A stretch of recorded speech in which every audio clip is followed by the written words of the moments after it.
So, everyone, we are talking about consent, control, and code.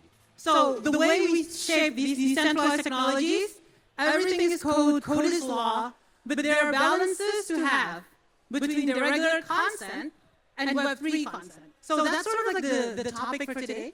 I hope I didn't surprise any of you guys. All right. So I'd like to start with a sort of like an overview first. What do you guys do? And who is it for each of you? Like, as in your companies. Let's start with Dong. My name is Dong. I'm actually the co-founder of Advance Intelligence Group. One of the business units inside this group is called Advance.ai.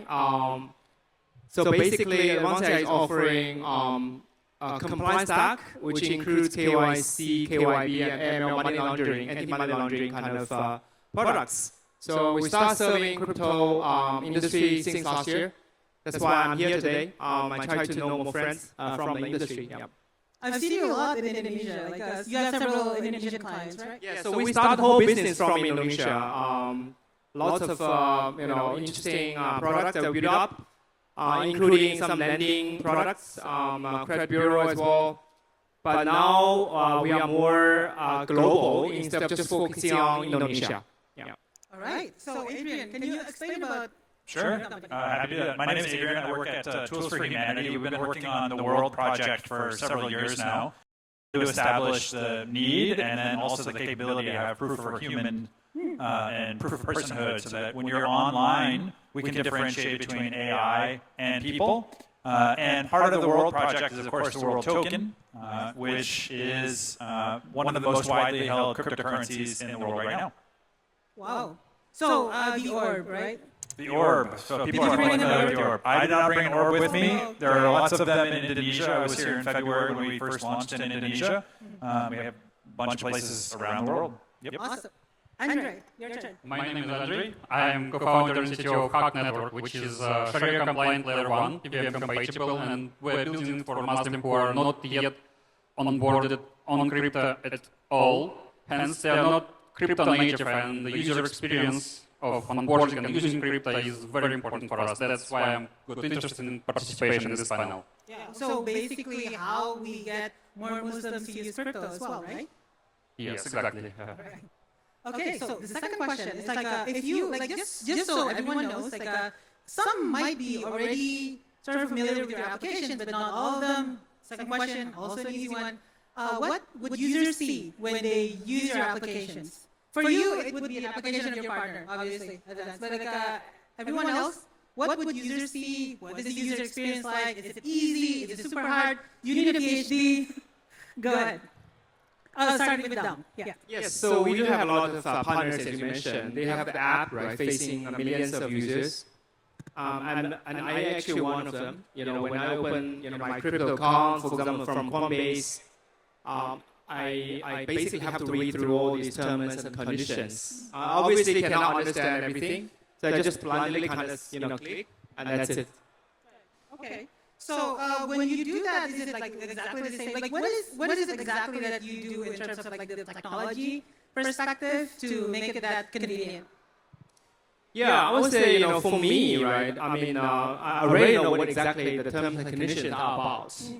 Fine, but for those who are not really sure, like whether they're going to really sacrifice their personal information for whatever purposes. Right. Okay. For those users, basically, I'd highly recommend it. Like they know what they want. They want to sacrifice something in return of getting something. Okay. So that's why having probably going to really sacrifice some PI information to get an account open. Okay. Yeah. As long as you are aware of that, I think that's fine. We'll get back to that. That's actually part of consent, right? Like that's something that needs to be done. Adrian, obviously WorldCoin. Yeah, really interesting. It really depends on what it is that they're interacting with us for. So if you're a normal human, we have about 30 million users that have gone and installed the application. Gives you the ability to access WorldCoin, gives you the ability to access mini apps that are everything from gaming to chat to social to integration, even with some business applications. We have thousands of developers, so there are people who are interacting with our SDKs, building applications to both run in World App itself, but then also external to it. Partnerships with a bunch of big companies, working with Tinder in Japan, working with Match globally to enable protection for their users by the use of World App. So the app is what most people are familiar with. There are about 15 million users that have gone to an orb, as you mentioned, Pandu, Yes. and have gone through the process of being verified as human and able to use those credentials, if you will, to interact with services online. So lots of different ways that people are interacting with us at this point. So the interaction is not only through the orb, but like the orb starts it, right? Like it's the beginning of the interaction. Yeah, that's a good way to think about it. The orb gives you, a passport, if you will, for being able to interact as a human with all kinds of services online. Right. So you mentioned Tinder.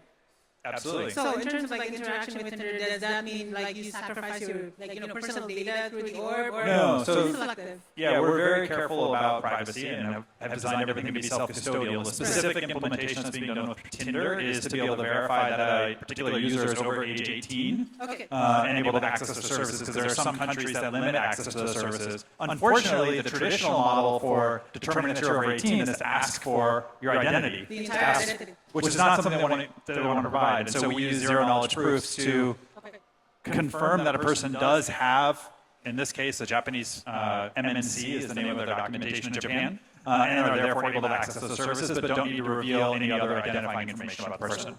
ZK for granularity, is that like... Yeah, ZK for age, for location. There's a lot of different ways that ZK can be used to solve those problems. We'll get back to that. Right? That's actually really cool. I want to hear about HAQQ next, Andrey. Can you tell me, like again, like the user interface, what does the user see? What can the user use with your application?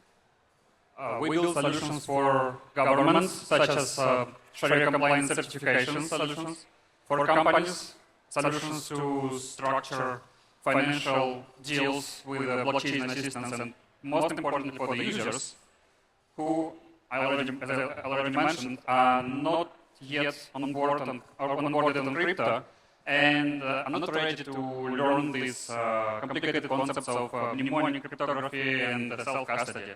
So from day one, we started to build the wallet, which simplifies the non-custodial onboarding to crypto. So what user sees is just a Web2 button, connect your Google or Apple account, and he instantly gets onboarded on-chain, gets an on-chain account, but this account is not controlled by Google, nor Apple, nor us as a technological provider.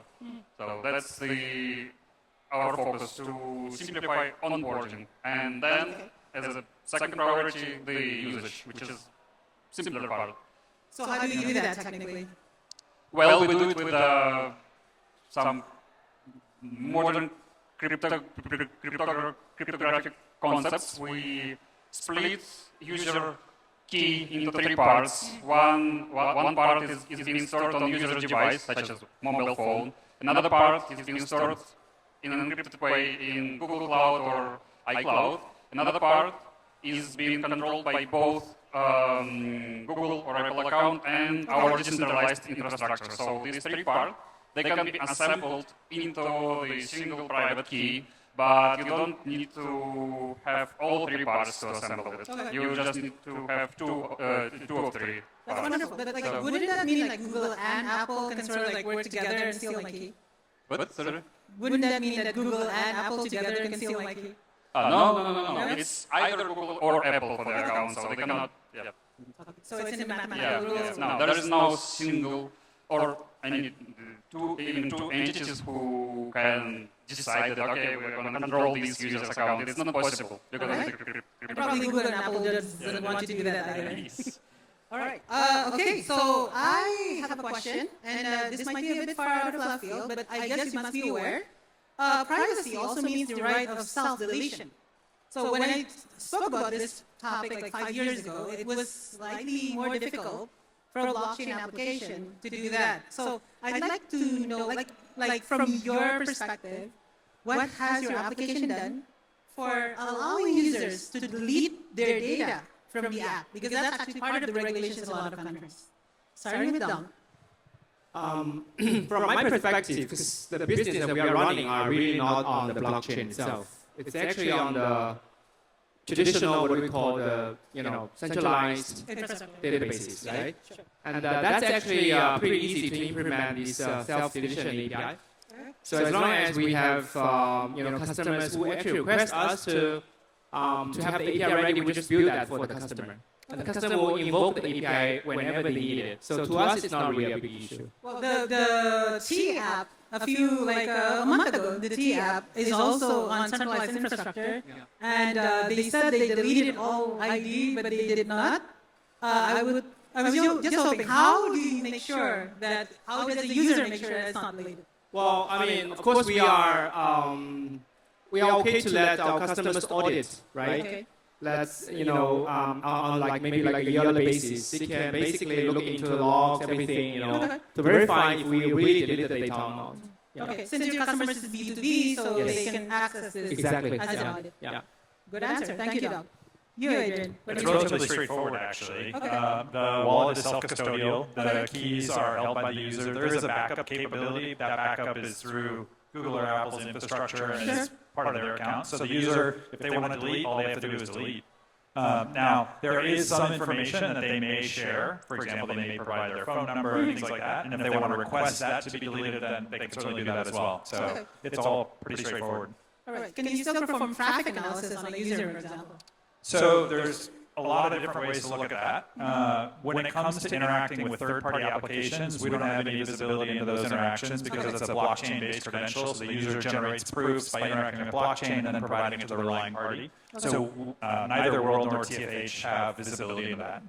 Okay. So what about the orb itself in terms of scanning your, is it your retina or your iris? It's the iris, Okay. so it's the front of the eye, not the back, Okay. and it's a visual, not anything interesting. Sure. So those images are taken on the orb. They are encrypted on the orb. They are then broken into multiple parts, and they are given to the user. And so the user is the one that has custody over those images. If they choose to then produce them in order to prove that they're unique, then they're provided to what are called anonymous multi-party compute partners, Okay.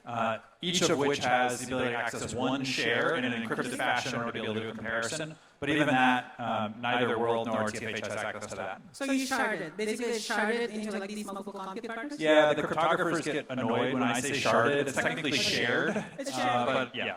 All right. For normies, it's okay. Yeah. All right. So next one, HAQQ. Can you tell me about self-validation? Yeah. In most blockchains, you cannot even delete the account. But even if you could delete the account, you cannot delete the trace of the account, the transactions you made. And in my opinion, it's the dark beauty of the new era which blockchain entered us into. I believe that privacy never existed since Web 1 or Web 2. Everyone was selling the information, the user information. It's the fact that now it's explicit absence of privacy. Everyone owns everyone's data.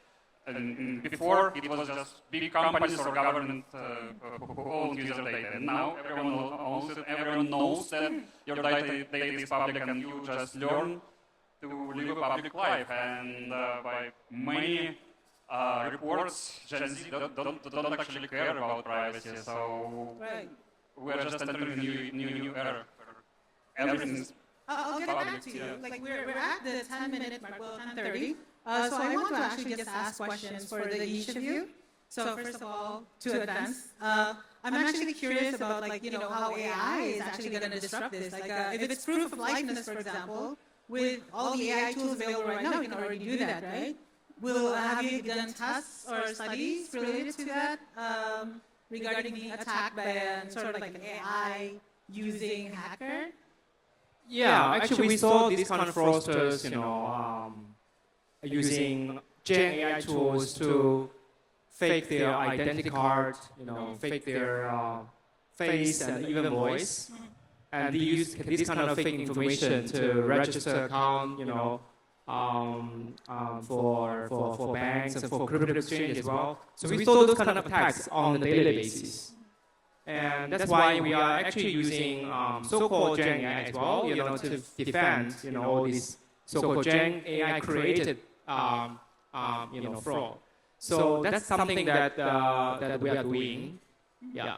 So that's a arms race, right? It's an arms race. Like it's going to continue to. You're going to have to invest a lot in these technologies. It's a cat and mouse game. So we have to keep investing, with new models, new algorithms, to catch up all these attacks. In terms of scalability, is it better to build your own, or do you have to collaborate? Like I don't know, say Google or OpenAI who have. So we definitely use large language models from the let's say OpenAI, but we also have our in-house models. Okay. Yeah. Because some data cannot be really uploaded to the large language model due to the privacy reasons. So we need to combine both. So we take a hybrid approach. Yeah, basically. Okay, thank you. I'll get back to you on this. Adrian, question is related to regulatory. It's a regulatory question. I hate regulatory questions, but if Indonesia, for example, wants to have identity traceability per account for services in there, have this ever happened? Not in Indonesia, like some other country. And if it does happen, what do you do about it? The short answer is the infrastructure has been designed, at least our infrastructure, in a way that makes that impossible. Okay. We don't have visibility into the information, nor does any third party. So the idea of being able to do that traceability is something that couldn't be done at the infrastructure layer. Could they implement it at a per service layer? Sure. They could contact, say, a specific Indonesian company and say that you need to maintain account information, have interactions with it. But those companies don't have visibility into the initial registration process or any information about the other services that user might have. So we've been very conscious of that risk and designed it to try to avoid it. Have you ever experienced it, though, Adrian? I'm sorry? Like obviously, probably not in Indonesia. Or maybe Have people ask for the information? Have people ask for this information from like a state actor perspective? What's funny is they haven't. They haven't? No, I'm surprised by that constantly. I mean, my background, I worked at Google, I worked on Android, I worked in other places, and certainly those types of asks do get made, Right. and have historically been made. I mean, it's been baked into most of the cell phone protocols and most of the financial protocols from the very beginning. But at World, we literally just have not had anyone to ask. Not that it would have done them much good, because we don't have the information to give them. So maybe that's why they didn't bother asking, but it hasn't come up. Thank you so much. HAQQ. So, Andrey, the question would be the integration of dApps. Like, how would a dApp integrate to your Sharia app? Like, you did mention about DeFi being sort of less Sharia than others. Well, if something that is not Sharia connects to your wallet, does it make your entire wallet non-Sharia? Oh, that's interesting. Yeah. I'm sorry. Yeah. That's another reason why we started building our wallet. In our white paper, we have a whole section which is called Sharia Oracle. Sharia Oracle is like on-chain certifications of smart contract or a group of smart contracts. Okay. We have two levels of certification. First is a community approval, where community of stakers, like community of Islamic coin stakers, they vote for or against these smart contracts. So this makes users see that this particular app is ethically approved by the community, even though it's not Sharia compliant yet. It might be Sharia compliant, but most importantly, community approves it. Then, if the app got the community approval, then the app can apply for a Sharia approval, where our Sharia board conducts the thorough audit, provides feedback, the team fixes issues if any, and if all good, then another certificate gets issued in the form of SBT token. And this SBT token affects the wallet behavior, which, and this wallet just warns the user that this particular transaction is Sharia compliant or is ethically approved. And the user decides, it's important, consent. And the user decides whether to transact or not. It's still up to the user. Even outside of the blockchain, in Muslim world, it's still up to the user, up to the person, whether to drink this alcohol or not. There are ways to purify yourself. There is this term in Islamic finance, purification.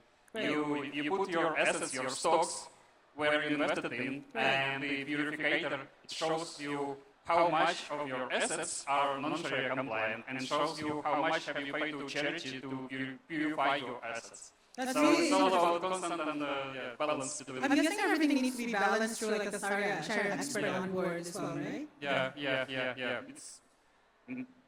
I don't think there is a single Muslim who lives his life 100% Sharia compliant. That's Very hard. actually, so. All right, I have like basically lightning round questions for all of you, but I'm going to modify it a bit for you. Let's start with the two guys there. So first question, and this is really bad question, but like I need to ask it. But if your company disappeared tomorrow, will anyone lose their funds? I got it. Yeah, go ahead. Well, no. That's one of the reasons why we had to build the non-custodial accounts in our wallet. So even if we disappear, what user still holds from the wallet perspective, from the wallet app perspective, is the share of his private key on the device and share on cloud. So he still can recover his account without involving our network of holders of the third party. Yes. Okay. Yeah, also, it's a self-custodial wallet, and all of the assets are held on chain, so in that sense, no, there's no consequence if we go out of business. It wouldn't be great for me, and there are other employees that I'm sure would like to continue, but no, from a user standpoint, it would be fine. Okay. So for you, the question would be, like, when we're talking about sort of like biometrics that you control as well, like the issue is with hacking, right? Since once it's hacked, it's out there, and you cannot change your face, for example. So what do you do in those cases? Yeah, I would say there are different layers, right? One, definitely, I think, device level have to do a lot of protection. So to make sure all the biometric information will not be leaked out of your device. That's number one. Number two, in any case that your whatever the information being leaked, I think it's inevitable to be honest today, right? I think you want to really manage, for example, so security is a system. It's not like something, you hack by biometric, that's it. Because you have different kind of checks, right? So you need to make sure the other, like, whatever passport that you have set, with the, let's say, banks, can be secure.